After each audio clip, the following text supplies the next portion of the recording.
Israeli दूतावास हमले पर सबसे बड़ा खुलासा, इजराइल को दहलाना चाहता था ईरान। नई दिल्ली में इजरायली दूतावास के पास हुए बम धमाके में अब एनआईए और मोसाद को जो सबूत मिले हैं उसने ईरान की पूरी कलई खोलकर रख दी है। फाइनल रिपोर्ट ने क्लियर कर दिया है कि इसके पीछे ईरान की कुद्स फोर्स का हाथ था। हालांकि बम भारत के लोकल मॉड्यूल के सहारे प्लांट किया गया था। ईरान ने धमाके की जिम्मेदारी से बचने के लिए ऐसे सबूत छोड़े ताकि इसके पीछे आतंकी संगठन इस्लामिक स्टेट यानी आईएसआईएस का हाथ दिखे। इतना ही नहीं, दूतावास के बाहर धमाके के बाद एक अनजान संगठन जैश उल हिंद ने भी इसकी जिम्मेदारी ली थी। हालांकि अब एनआईए के मिले सबूतों से क्लियर हो गया है कि हमला ईरान ने ही करवाया था। ईरानी कुद्स फोर्स भारत के जिगरी दोस्त इजराइल से अपना बदला लेना चाहती है। इजरायली दूतावास के बाहर हुए आईडी धमाके के पीछे ईरानी एंगल की जांच से जुड़े एक काउंटर टेरर एक्सपर्ट ने बताया कि बम ज्यादा तीव्रता का नहीं था, ना तो इसका लक्ष्य लोगों को नुकसान पहुंचाने का था। ऐसा इसलिए भी क्योंकि शायद ईरान भारत जैसे दोस्ताना रिश्ते वाले देश के साथ संबंध खराब नहीं करना चाहता था, लेकिन संदेश साफ था और खतरा भी असली था। ईरान के खिलाफ मोसाद और एनआईए को मिले सबूत। इजरायली दूतावास के बाहर हुए आईईडी धमाके को 1 महीने से ज्यादा का समय बीत चुका है। जांच में लगी भारत की आतंकरोधी एजेंसी ने संदिग्धों की एक सूची तैयार की है और अपनी जांच के बाद फाइनल रिपोर्ट में बताया है कि इस धमाके के पीछे ईरान कुद्स फोर्स का हाथ था।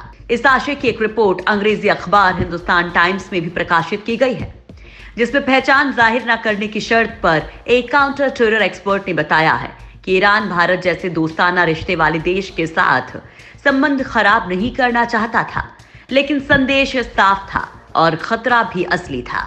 लिहाजा उसने 29 जनवरी को नई दिल्ली में इजरायली दूतावास के बाहर कम तीव्रता वाला धमाका करवाया। जांच में यह भी पता चला कि धमाका रिमोट कंट्रोल वाले डिवाइस से किया गया था।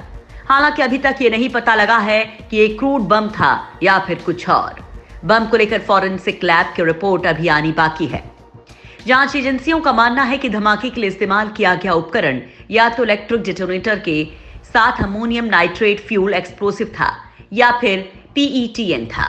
एजेंसियों को यह पता है कि धमाके के लिए जिस डिवाइस का इस्तेमाल किया गया उसमें अमोनियम पाउडर के अंश मिले हैं। भारतीय एजेंसियों को घटनास्थल से एक चिट्ठी मिली थी जो भारत में इजरायली राजदूत रॉन मल्का को लिखी गई थी। चिट्ठी में मल्का को आतंकी और आतंकी देश का शैतान बताया गया है। इस धमाके की जांच में इजराइल की खुफिया एजेंसी मोसाद भी भारतीय एजेंसियों का साथ दे रही है।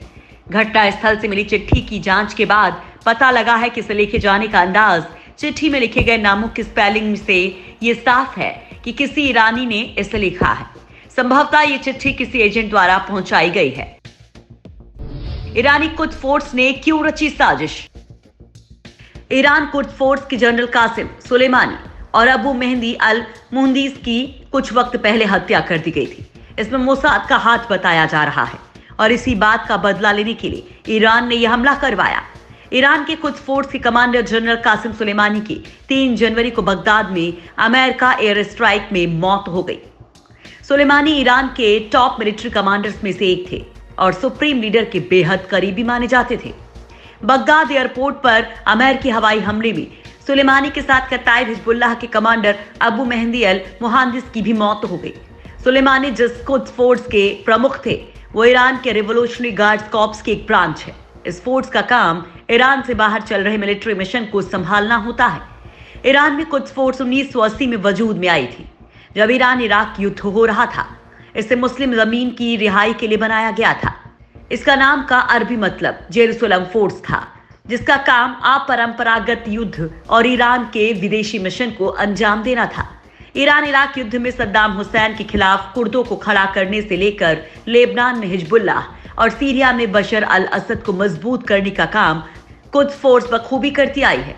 सीरिया में जब असद की सेना इस्लामिक स्टेट के सुन्नी लड़ाकों के सामने कमजोर हो रही थी तो कुद्स फोर्स ने वहां शिया मिलिशिया तैयार किया, जिसके समर्थन से असद इस्लामिक स्टेट को तिक्रीत जैसे महत्वपूर्ण इलाके से खदेड़ पाए। अपने बाकी मिशन के साथ ही फोर्स की सफलता ने जनरल सुलेमानी को ईरान में लोकप्रिय बना दिया था।